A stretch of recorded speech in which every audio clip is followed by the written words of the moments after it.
Bienvenue dans The Deep Dive. Aujourd'hui, on se penche sur des mystères les plus obsédants du XXe siècle, Ah oui, l'assassinat de John F. Kennedy. Vous nous avez fourni des articles fascinants du Daily Plaza Echo, oui. ce journal britannique qui fouille les archives, les témoignages, Mhm. pour tenter de démêler le vrai du faux. Exactement. On va donc explorer ensemble des théories, des connexions, Ouais. des zones d'ombre. Accrochez-vous, ça va être passionnant. Et ce qui est frappant avec cette affaire, c'est qu'elle continue de générer autant de débats, de controverses, d'analyses. Ouais. On a l'impression qu'on n'arrivera jamais à percer tous ces secrets. Et c'est d'autant plus intriguant qu'on parle d'un événement qui a eu lieu au cœur de Dallas en plein jour, Oui, sous les yeux de nombreux témoins. tout à fait. Pourtant, plus de 50 ans après, on se pose encore des questions fondamentales sur ce qui s'est réellement passé ce 22 novembre 1963. Absolument. Et l'un des éléments les plus troublants, Mhm. c'est que même les détails apparemment les plus anodins soulèvent des questions. Prenons le Texas School Book Depository, le TSBD, Oui. ce bâtiment d'où les coups de feu auraient été tirés. Oui. On pourrait penser que le moment de son déménagement sur Elm Street serait un fait facile à établir, mais les souvenirs divergent. Ah bon. Pourquoi une telle confusion sur un détail aussi banal? C'est vrai, c'est troublant. Ouais. On a l'impression que dès le départ, quelque chose cloche. Et puis, il y a cette histoire de Joe Berghain, le directeur du bureau de Scott Forsman, un éditeur de manuels scolaires Oui. qui opérait au sein du TSBD. Oui. Son fils Joe Jr. a fait des observations étonnantes après l'assassinat. Ah oui, les témoignages de Joe Jr. sont vraiment troublants. Oui.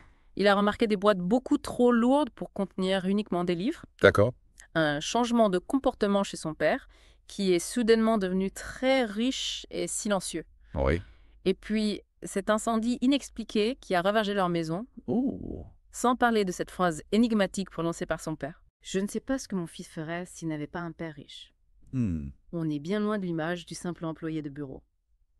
Effectivement, si l'on replace ces éléments dans le contexte de la guerre froide, on peut se demander s'il n'y a pas un lien avec la CIA.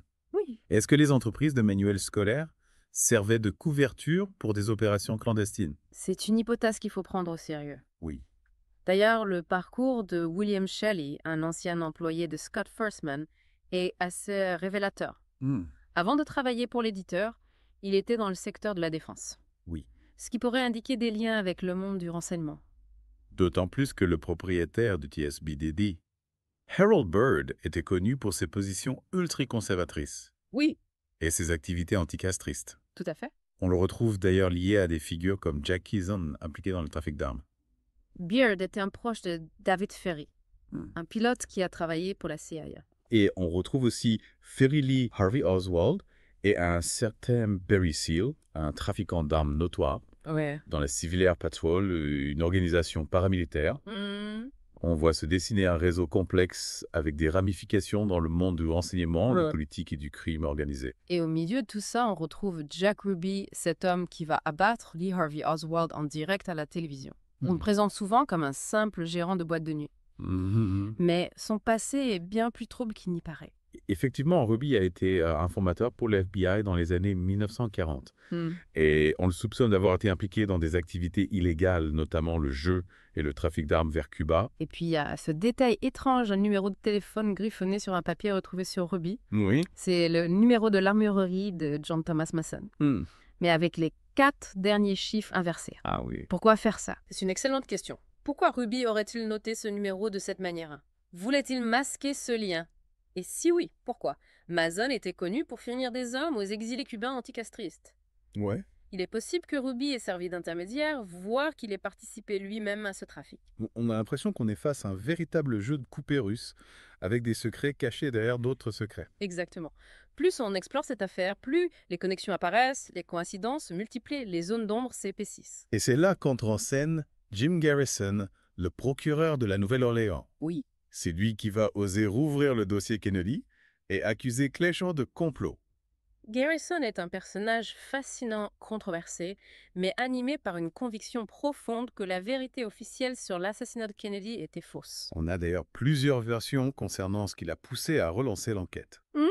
Certains parlent d'une conversation avec le sénateur Russell Long, d'autres évoquent une rencontre avec L. Boggs, membre de la commission Warren. Le mystère persiste. Ce qui est certain, c'est que Garrison s'est intéressé très tôt à David Ferry. Oui. Ce pilote aux multiples connexions, Ouais. des témoignages concordants le placent à Houston le jour de l'assassinat attendant un mystérieux Carlos, Ah bon. qui était ce Carlos-là. Ouais. Pourquoi Ferry l'attendait-il là? C'est l'une des nombreuses questions que soulève l'enquête de Garrison. Et puis, il y a cette figure énigmatique de Clay Bertrand, Oui. qui aurait contacté l'avocat Dean Andrews pour représenter Lee Harvey Oswald. Il s'agissait vraiment de Cléchat, comme l'affirmait Garrison. Les témoignages sont contradictoires, les versions s'opposent, on a du mal à démêler le vrai du faux. Oui. Ce qui est sûr, c'est que l'ombre de Clay Bertrand plane sur toute cette affaire. Et Cléchat, justement, Oui. en apparence, c'est un homme d'affaires, prospère, un ancien militaire. Mais ses liens supposés avec la CIA sont troublants. Oui. Est-ce qu'il était vraiment juste un contact occasionnel, comme certains l'affirment? C'est là que les choses se compliquent. Shaw a toujours nié toute implication avec la CIA, mais des documents déclassifiés révèlent qu'il a participé à des opérations de l'agence à l'étranger. Il était notamment en contact avec des agents de la CIA à la Nouvelle-Orléans. D'accord. Difficile de croire qu'il ne s'agissait que de simples rencontres fortuites. Sans parler de ses liens avec David Ferry et le réseau d'activistes anticastristes de la Nouvelle-Orléans. Tout à fait. On peut se demander si Shaw n'a pas joué un rôle de coordination entre ces différents groupes. Voir s'il n'était pas lui-même un agent de la CIA sous couverture. Ce qui est sûr, c'est que Shaw était un homme influent bien connecté dans les milieux politiques et économiques de la Nouvelle-Orléans. Oui. Son profil correspondrait parfaitement à celui d'un agent de la CIA sous couverture. C'est une hypothèse qu'on ne peut pas écarter. On a l'impression qu'on gratte la surface d'un iceberg immense avec des ramifications qui s'étendent bien au-delà de Dallas et de la Nouvelle-Orléans. Absolument, l'assassinat de Kennedy n'est pas un événement isolé. Il s'inscrit dans un contexte géopolitique complexe, marqué par la guerre froide, les tensions avec Cuba, les luttes de pouvoir au sein des agences de renseignement américaines. Et la Nouvelle-Orléans était un vrai foyer d'intrigue à l'époque, un point de passage pour les exilés cubains, un terrain de jeu pour les agences de renseignement. Un vrai nid d'espions somme. Oui. Pas étonnant que Garrison ait rencontré tant d'obstacles en son enquête.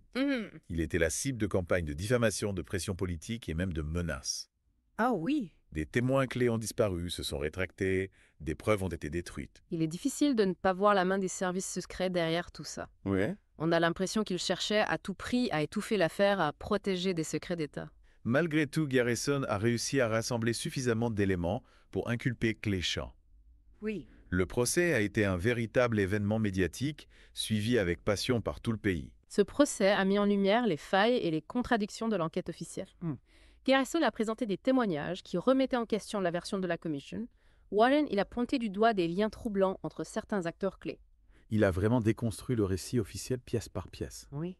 C'est fascinant de voir comment il a relié des indices apparemment insignifiants, interrogé des témoins clés, analysé les incohérences du rapport Warren. L'un des moments forts du procès, c'est le témoignage de Perry Rousseau. Il affirmait avoir rencontré Clay Shaw, David Ferry et Lee Harvey Oswald lors d'une soirée où l'assassinat de Kennedy aurait été évoqué. C'est un témoignage qui a fait couler beaucoup d'encre. Oui. Certains accusent Rousseau d'avoir tout inventé. Il est vrai que son témoignage a été contesté, mais il a été corroboré par d'autres témoins qui ont également placé Shaw et Ferry en contact avec Oswald.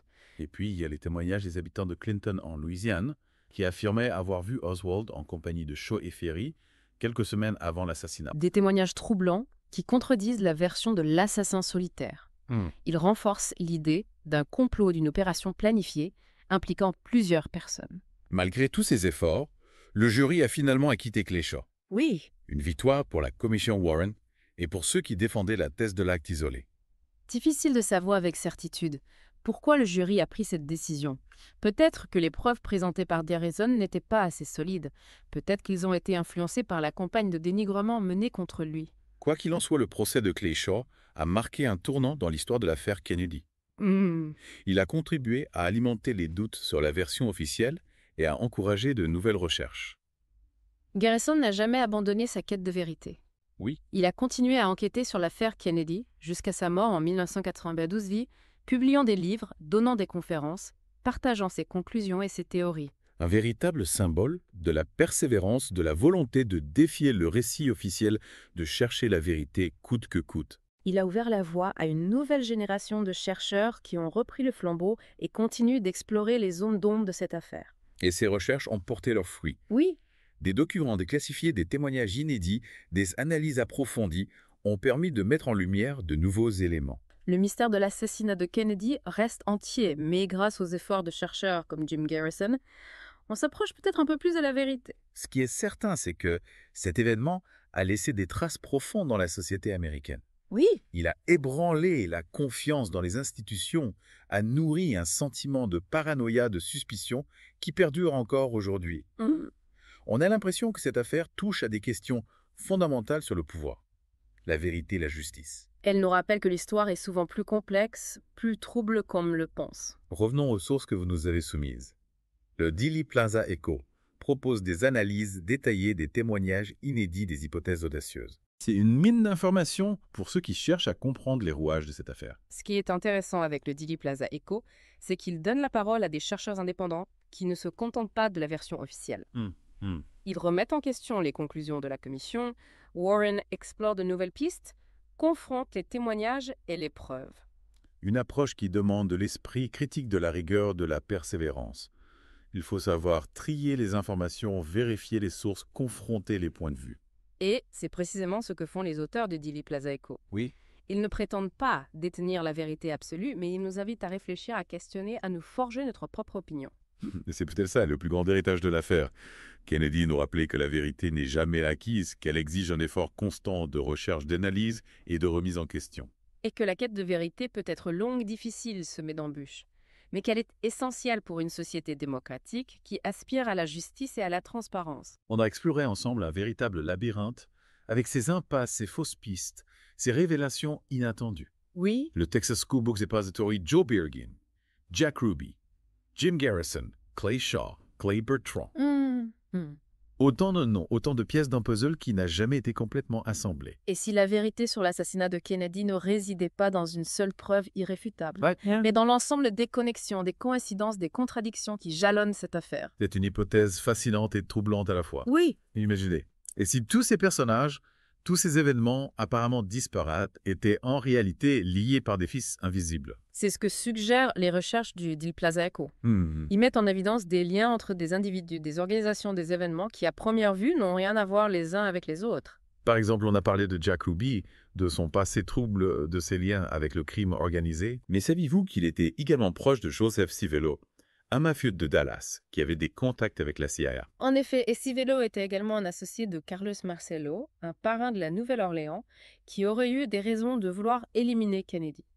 On voit comment en tirant sur un seul fil, on peut remonter jusqu'à un réseau beaucoup plus vaste. Et si l'assassinat de Kennedy n'était que la partie émergée d'un iceberg bien plus profond, impliquant des enjeux géopolitiques, des luttes de pouvoir au sein des agences de renseignement, des intérêts économiques colossaux?